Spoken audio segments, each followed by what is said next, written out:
ओम नमो भगवते वासुदेवाय नमः। ओम नमो भगवते वासुदेवाय नमः। राधे राधे। स्वागत, मैं राम गुप्ता आप सभी का आपके अपने चैनल पे स्वागत करता हूँ।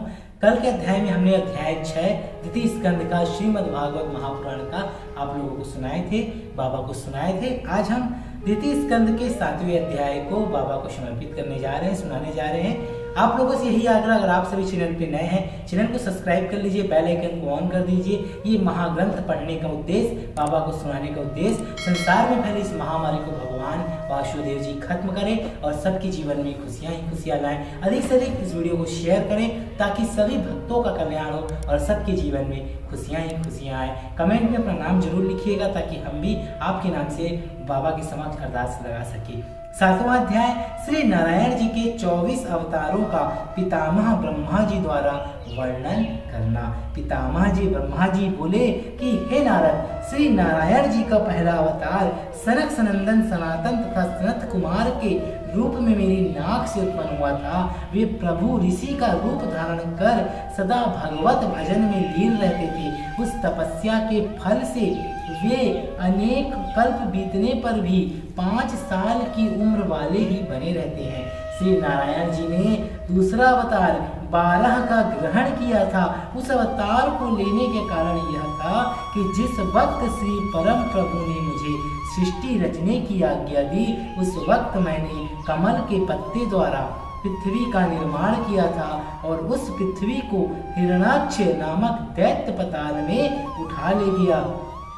तब मैंने वैकुंठनाथ श्री नारायण जी से यह प्रार्थना की कि हे प्रभु, पृथ्वी के बिना संसारी जीव कहाँ रहेंगे। उस समय श्री नारायण जी ने 12 रूप धारण कर पताल में जा हिरणाक्ष का वध किया और पृथ्वी जल से बाहर निकाल कर उसे अपनी महिमा से स्थिर किया। यह पृथ्वी कर्मों का फल देने वाली है। जो प्राणी जैसा शुभ अशुभ कर्म करता है, उसका फल ही उसे वैसा ही प्राप्त होता है। श्री प्रभु ने तीसरा अवतार यज्ञ पुरुष का धारण किया तथा संसारी राजाओं को यज्ञ करने की विधि बताकर कृतार्थ किया।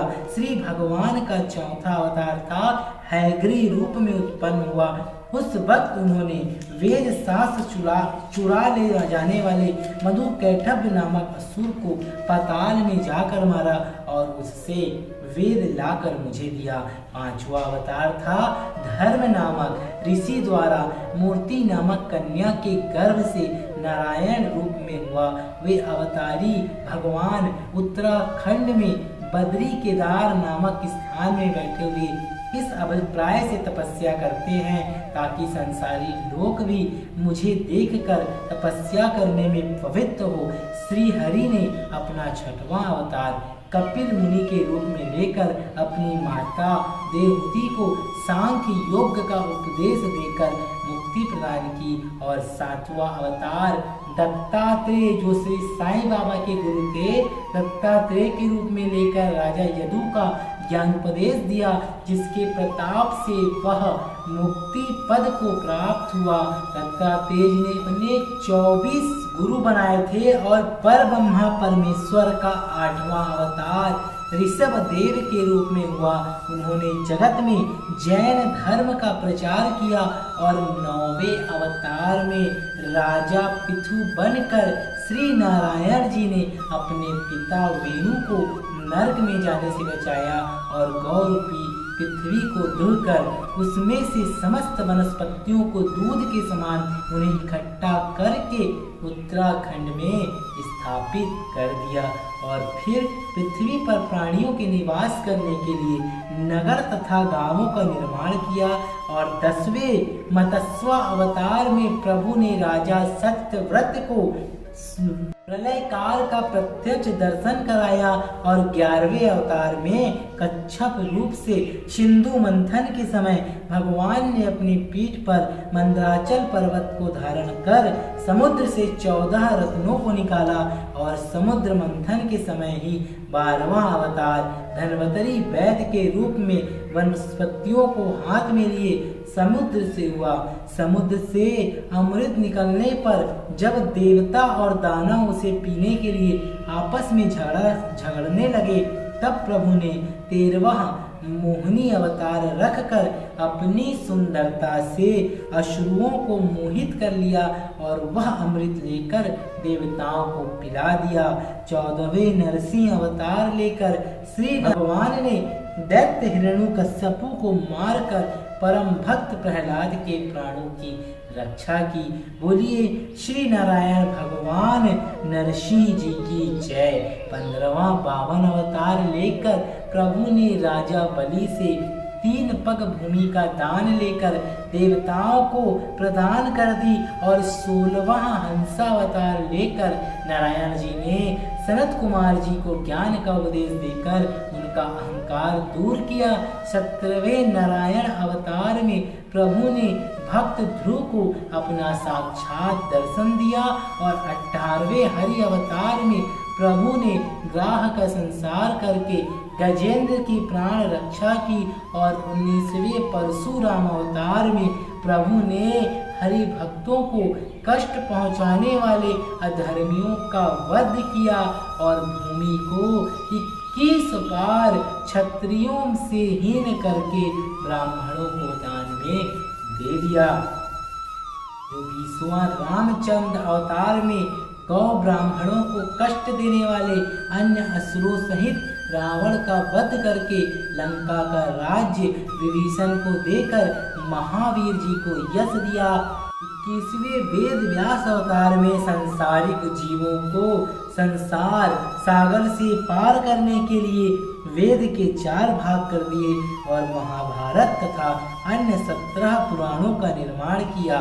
22वें कृष्णावतार में भगवान श्री कृष्णचंद्र जी ने कौरव पांडवों में महाभारत करा दिया और कंस, काल, यवन और जरासंध आदि बहुत से पापी राजाओं को मारकर पृथ्वी का भार दूर किया और संसार में रहते हुए बहुत से चरित्र किए। 23वां बुद्ध अवतार लेकर राक्षसों का मान यज्ञ करने से हटाया। तत्पश्चात कलयुग के अंत में परब्रह्मा प्रभु का 24वां अवतार कलिक नाम से होगा। वे हाथ में तलवार लेकर नीले घोड़े पर बैठकर अत्याचारी और पापी लोगों को मारते हुए संसार में सतयुग के कर्मों की स्थापना कर धर्म को बढ़ाएंगे। हे नारद, मैंने अपने मति के अनुसार उन अविनाशी पर ब्रह्मा प्रभु के 24 अवतारों को तुम्हें सुनाया है। जो प्राणी अज्ञान के कारण श्री नारायण भगवान को भली प्रकार ना पहचानते हैं, उसे चाहिए कि वह ज्ञान एवं मोक्ष को पाने के लिए इन अवतारों को अवश्य सुने। जो ज्ञानी मनुष्य सब प्राणियों में एकमात्र भगवान त्रिलोकी नाथ को ही प्रकाशित देखता है, उसे ब्रह्मज्ञानी एवं आवागमन से मुक्त जानना चाहिए। हे नारद, मैं संसार को उत्पन्न करता हूँ, विष्णु भगवान उसका पालन करते हैं और शंकर जी सबका संहार करते हैं। ये तीनों देवता भी श्री नारायण जी के अवतार हैं।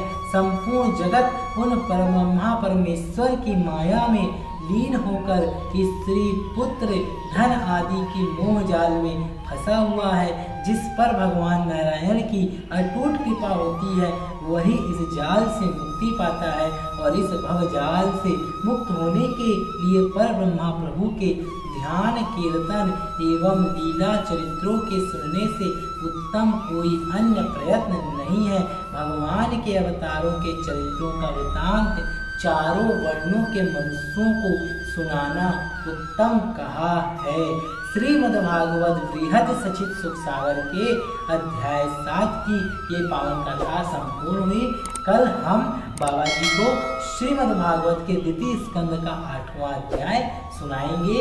तब तक के लिए राधे राधे। अगर आप लोगों को थोड़ा भी इस महाग्रंथ को सुनने से लाभ हो रहा है, अगर आपके जीवन में खुशियाँ आ रही है, तो आप सभी इस चैनल को सब्सक्राइब करें, लोगों में से प्रसारित करें, बने रहें, कमेंट में राधे राधे बोलते रहें। राधे राधे।